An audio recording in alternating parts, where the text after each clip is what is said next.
جو حضرت آدم علیہ السلام لے کر کے آئے تھے اسی پیغام کو یہ پڑھا رہے ہیں.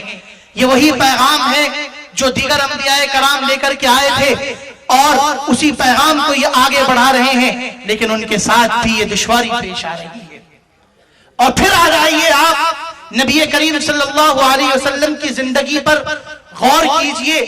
آپ صلی اللہ علیہ وسلم کی مکی زندگی ہے, آپ صلی اللہ علیہ وسلم کی مدنی زندگی ہے. آپ صلی اللہ علیہ وسلم ایک زمانے کے اندر اقلیت کے اندر ہے. ایک زمانہ وہ ہے کہ حضور صلی اللہ علیہ وسلم اور آپ کی پوری جماعت اکثریت کے اندر ہے. ذرا دیکھیے حضور صلی اللہ علیہ وسلم کی اقلیت والی زندگی کو. اس وقت جب حضور صلی اللہ علیہ وسلم کو نبوت سے سرفراز نہیں کیا گیا, اس وقت بھی مکے کا ایک ایک کافر, مکے کا ایک ایک ظالم حضور صلی اللہ علیہ وسلم کی اخلاق, حضور صلی اللہ علیہ وسلم کی کسر نفسی, حضور صلی اللہ علیہ وسلم کی شرافت اور حضور صلی اللہ علیہ وسلم کی دیانت, حضور صلی اللہ علیہ وسلم کی بلند اخلاقی کا مؤید ہے, اس کا دعوے دار ہے اور اس کا مقر ہے, اس کا اقرار کرنے والا ہے. اور وہی جب 40 سال کے بعد حضور صلی اللہ علیہ وسلم نبوت کا پیغام لے کر کے جاتے ہیں, حضور صلی اللہ علیہ وسلم اللہ تعالیٰ کا پیغام پہنچانے کے لیے جاتے ہیں, تو مکہ والوں سے پوچھتے ہیں کہ اے مکہ والو, میرے بارے میں تمہارا کیا خیال ہے, تو میرے بارے میں کیا کہتے ہو؟ تمام کے تمام یک زبان ہو کر کے کہتے ہیں کہ آپ کریم ابن کریم ہیں, آپ کریم ہیں, آپ شریف ہیں, آپ کریم باپ کے بیٹے ہیں, آپ کریم نسل کی اولاد ہیں, آپ شریف ہیں, آپ بااخلاق ہیں, آپ کے اندر تمام اخلاق اور بلکہ اخلاق حسنہ کے وہ تمام جوہر جو انسانیت کو مقصود ہے وہ تمام کے تمام آپ کے اندر موجود ہیں. حضور صلی اللہ علیہ وسلم اس کے بعد اپنا پیغام پہنچاتے ہیں. تو ذرا دیکھیے حضور صلی اللہ علیہ وسلم کا پیغام ملنے کے بعد وہی لوگ جو ابھی تک حضور صلی اللہ علیہ وسلم کے پیغام کو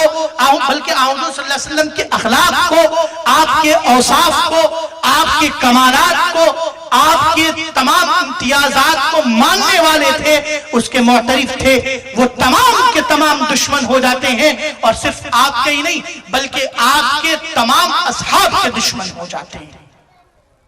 اس زمانے کے اندر حضور صلی اللہ علیہ وسلم نے کس طرح کی تکلیفیں برداشت کی, ابھی آپ نے وہ تمام چیزیں سنی. ان تفصیلات کے اندر جانے کا موقع نہیں ہے, ان تفصیلات اس لیے کہ دیگر علماء کرام بھی یہاں پر تشریف فرما ہے, انہیں بھی آپ کو سننا ہے. میں مختصراً ہی اپنی بات مکمل کرنے کی کوشش کروں گا,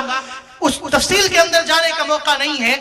آپ نے حضور صلی اللہ علیہ وسلم کا ایک دوسرا رخ دیکھا مدنی زندگی کا. اس زمانے کے اندر جبکہ آپ کے پاس فتوحات ہیں, آپ کے پاس اقتدار ہے, آپ اس زمانے کے اندر جبکہ مکہ کو فتح کرتے ہوئے خانہ کعبہ پہ پہنچتے ہیں اور آپ صلی اللہ علیہ وسلم وہاں پر ارشاد فرماتے ہیں کہ اے مکہ والو, تمہارا کیا خیال ہے, تم کیا کرو, تمہارا کیا خیال ہے میرے سلسلے میں کہ میں آج تمہارے ساتھ کیا برتاؤ کروں گا. آج وہ تمام کے تمام کفار, وہ تمام کے تمام ظالم, وہ تمام کے تمام باغی, وہ تمام کے تمام قاتل, وہ تمام کے تمام ظالم اور وہ تمام کے تمام مجرم کیفر کردار کے اندر کھڑے ہوئے ہیں, تمام دست بستہ حضور صلی اللہ علیہ وسلم کے سامنے کھڑے ہیں کہ دیکھتے آج ہمارے ساتھ کیا معاملہ ہوتا ہے. وہ تمام کے تمام